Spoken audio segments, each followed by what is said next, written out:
Bismillahirrahmanirrahim. Assalamualaikum warahmatullahi wabarakatuh.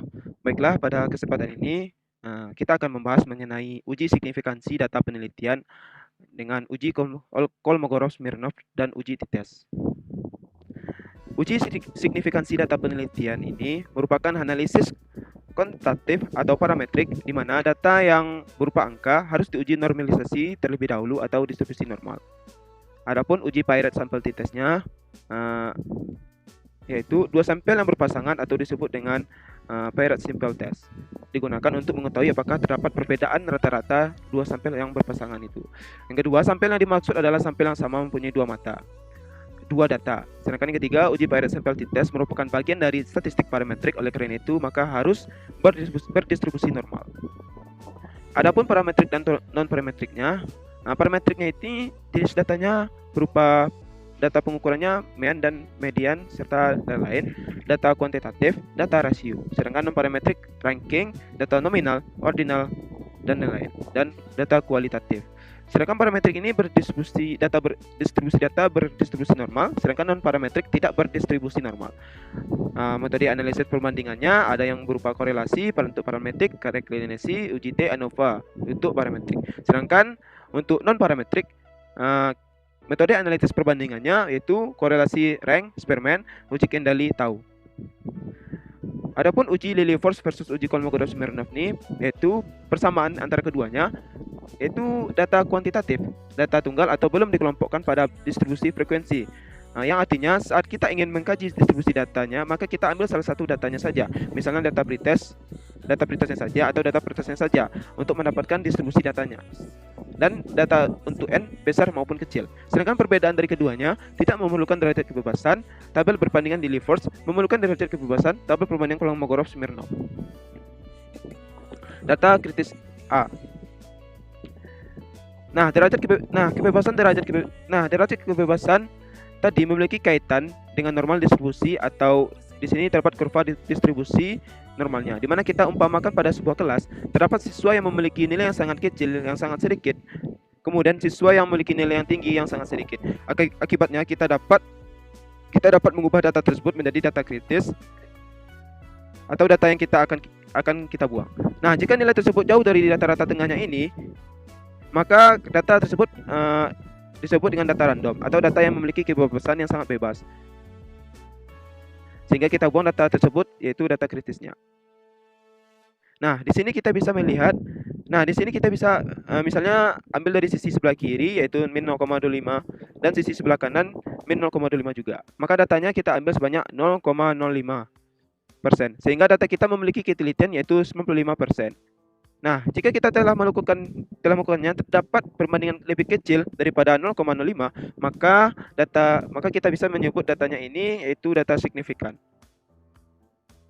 Nah, untuk eliminasi ini sendiri, kita bisa mengeliminasi bagian sebelah kiri atau bagian sebelah kanan, atau bisa kita sebut dengan one toilet test.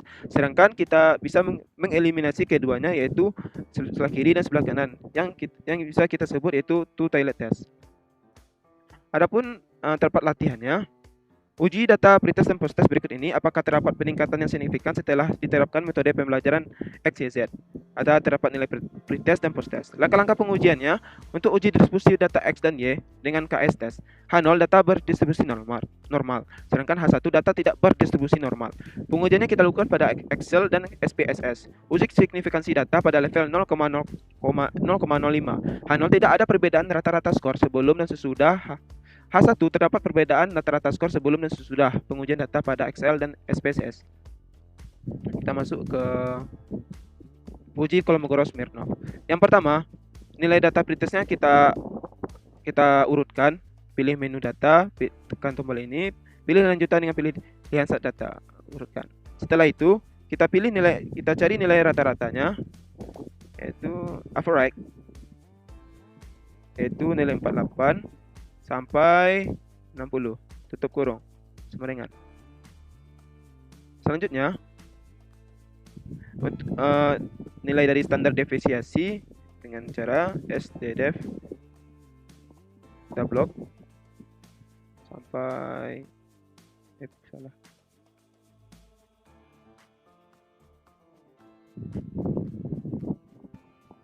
sebenarnya.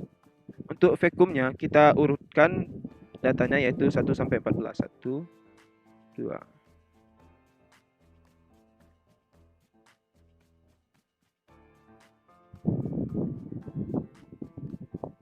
Untuk fs-nya dengan cara nilai kolom yang pertama fcum kita bagi dengan nilai yang terakhir pada fcum, lalu kita ikat dengan dolar.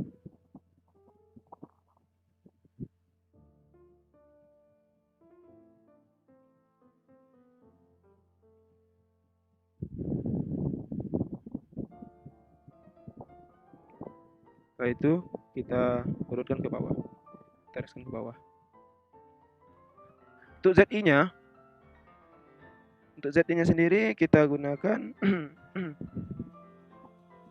nilai pretest kita kurang dengan nilai rata-rata. Kita buka kurung terlebih dahulu.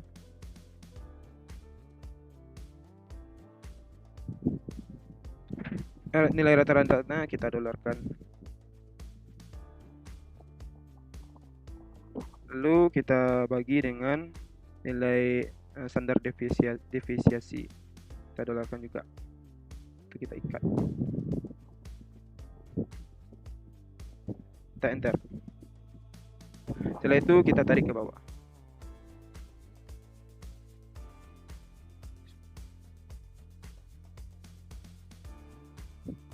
Untuk FTZI-nya kita gunakan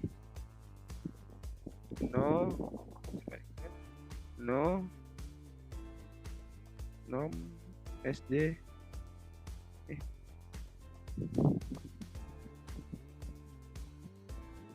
kita pakai nilai dari ZI.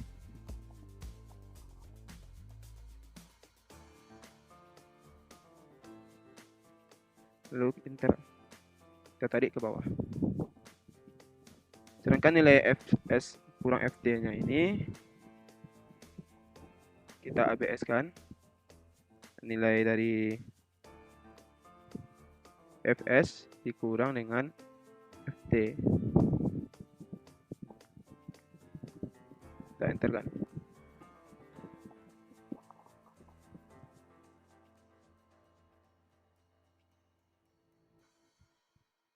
Untuk dihitung rumusnya max ini dari fs kurang fd sampai 11.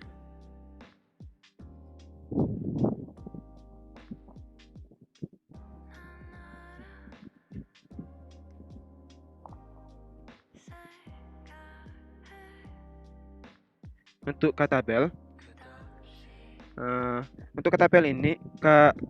katabel ini merupakan uji Kolmogorov-Smirnov, maka kita akan melepaskan satu data sehingga kita fokus pada data yang ke-13. Kita lihat pada tabelnya. Kita bisa melihat pada tabelnya yaitu pada data yang ke-13 yang A 0,05. Pada kolom yang 0,5 kita ambil nilainya yang 0,361 sehingga tabelnya yaitu 0,361.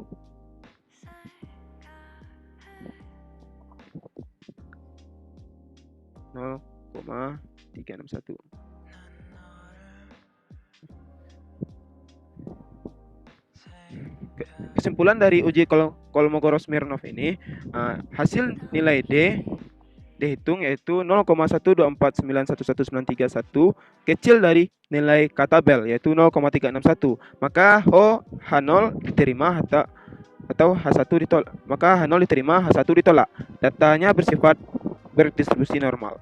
Kita lanjut ke SPSS-nya yang mana pada pretestnya ini kita buat pada variable view. Pada tabel yang pertama kita buat pretest tab. Untuk width dan desimalnya kita ganti menjadi 2 dan 0 karena kita memakai 2 digit angka di dalam data kita.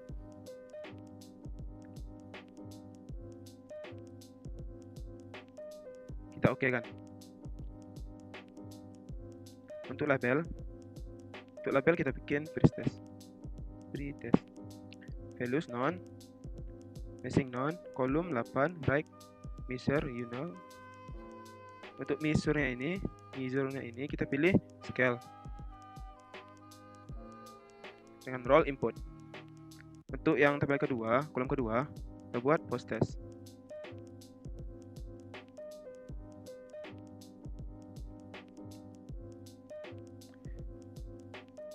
Tab. Untuk weight juga sama seperti yang tadi, 2. Lalu untuk decimal place 0. Ada label post-test. Juga sama, rek. Untuk measure yang diubah jadi scale. Untuk role input. Selanjutnya kita masuk ke data view-nya, yang mana secara otomatis akan pindah ke sini, akan terbuat di sini. Kita ambil nilai pretest pada tabel Excel. Kita kopikan. Baik, tabelnya sudah kita copy dan kita tempel. Kita lanjut ke pilih analisis, terus kita pilih non parametric test, pilih legacy dialog, pilih simple KS, klik. Pada nilai pretestnya kita pindahkan ke variable list, lalu kita oke kan.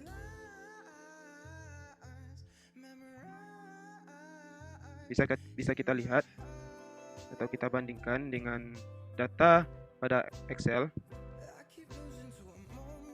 yang mana datanya mirip, datanya sama.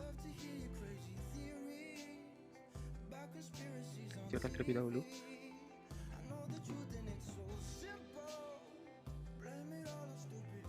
On sampel Kolmogorov-Smirnov test.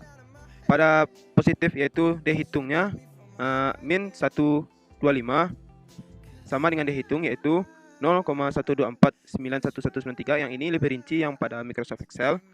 Untuk mean atau rata-rata 5507 sama juga nilainya, nilai datanya itu 5507. Kalau untuk standar deviasi yaitu 3,771 sekian, sama dengan yang ada di SPSS yaitu 3,772.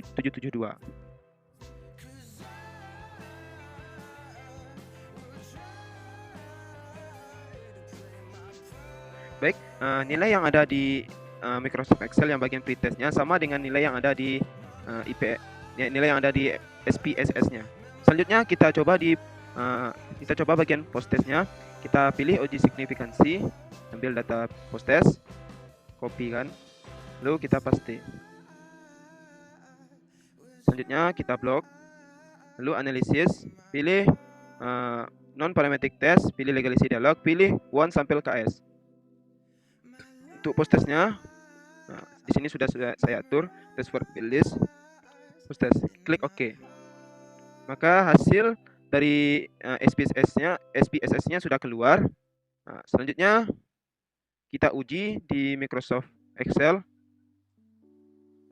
Kita uji nilai post-test menggunakan uji signifikansi data penelitian. Signifikansi data penelitian ini, pertama kita cari nilai Y kurang X-nya itu terlebih dahulu dengan cara nilai Y dikurang dengan nilai X, lalu enter 20. Jadi kita seret ke bawah nilainya. Lalu untuk nilai rata-rata kita cari nilai average. Jadi kita sorot data yang pertama sampai data yang ke-14. Untuk kurung, pada hasilnya 2,78571. Untuk nilai XD-nya sama dengan nilai Y kurang X dikurang dengan nilai rata-rata. Lalu kita dolarkan.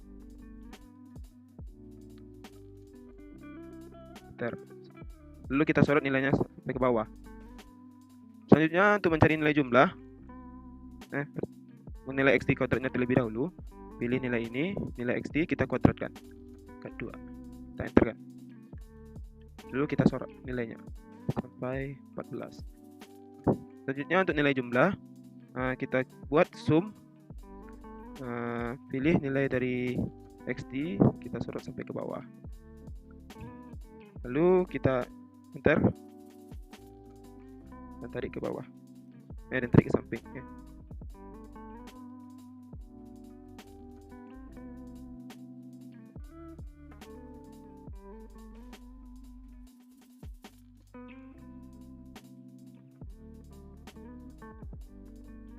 Setelah itu kita mencari nilai T hitung, yang mana T hitungnya ini kita cari dengan nilainya, yaitu menggunakan rumus T hitung T sama dengan MD per akar dari sigma X kuadrat kali D per N kali N kurang 1. Sama dengan di sini nilai dari rata-rata bagi dengan, untuk akar kita buat dengan SQ RT depth, nilai dari XD kuadrat F2, nilai dari jumlah, lalu dibagi buka kurung, nilai N yaitu ada 14 dikurang dengan 1 jadi 13, lalu kita tutup kurung dan kita enterkan. Nilai T hitungnya didapatkan yaitu 10,12265. Untuk T tabel kita bebaskan. Untuk T tabel ini kita bebaskan pada tabel yang ke-14, jadi kita mengambil data yang ke-13. Data yang ke-13 pada kolom yang 0,025 dan 0,50, yaitu pada nilai 2,16037 ini.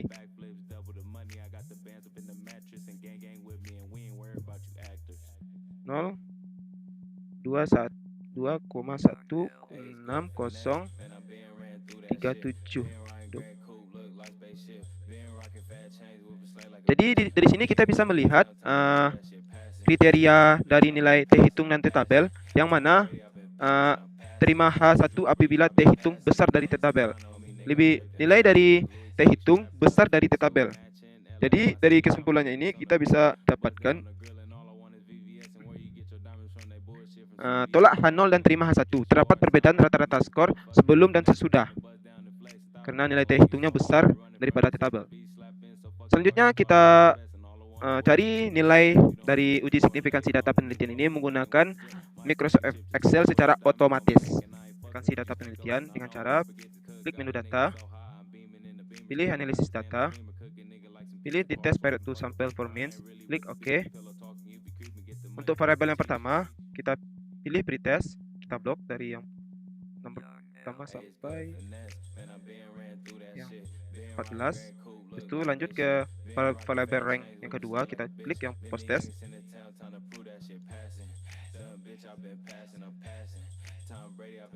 Oke, sudah. Untuk output optionnya yaitu kita pilih now worksheet play. Kita beri nama signifikansi.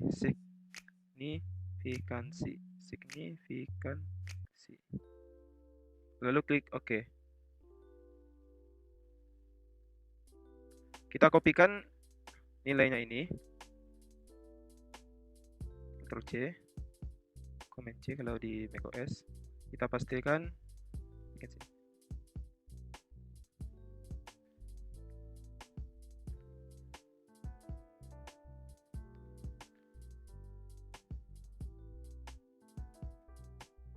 dari sini kita bisa melihat untuk T-startnya bernilai min 10,11265. Untuk T hitungnya juga 10,11265, yang mana T hitung lebih rinci dibandingkan secara otomatisnya. Untuk T tabel sama, yaitu T critical to table, yaitu bernilai 2,10369, sedangkan T tabel 2,10337, yang mana maaf yang tadi ini yang lebih rinci pada otomatis, sedangkan pada tabel dibulatkan juga. Kemudian kita akan cari hasil signifikansi. Caranya buka SPSS kembali, pilih compare means, pilih pirate sample t-test. Untuk variabel pertama kita pilih pretest, Untuk variabel yang kedua, kita pilih post test. Lalu kita oke kan. Kita copy kan. Kita salin di sini. Jadi hasil dari signifikansi dapat teman-teman lihat, yaitu seperti yang tertera di sini.